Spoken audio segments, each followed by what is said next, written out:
সন্ধ্যা হলেই ফাস্টফুডের ক্রেভিংস হয় না এমন মানুষ হয়তো পৃথিবীতে খুব কমই আছে। আর আমি তো তার দলে পড়িই না। আমি তো খুব খেতে ভালোবাসি, বিশেষ করে ফাস্টফুড সব কিছু।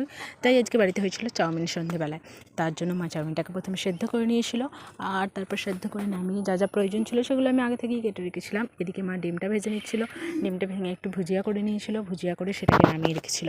আর সব কিছু এদিকে আমার কাটা রেডি ছিল, শুধু বানানোর অপেক্ষা ছিল। মা নিজেই বানাচ্ছিল সব কিছু, আর আমি আর ভাই অপেক্ষা করছিলাম কখন এটা তৈরি হবে। মা আলুগুলো ভেজে নিল, আলুগুলো ভেজে নামিয়ে নিল। তারপর সব কিছু দেখো এইগুলো সব একদম রেডি আছে, আর কি কালারফুল দেখতে লাগছিলো। তারপর মা কড়াইতে গাজর, পেঁয়াজ, কাঁচা লঙ্কা সব কিছু আস্তে আস্তে দিয়ে এটাকে একটু মিক্স করে করতে লাগলো এবং হালকা করে ভেজে নিল।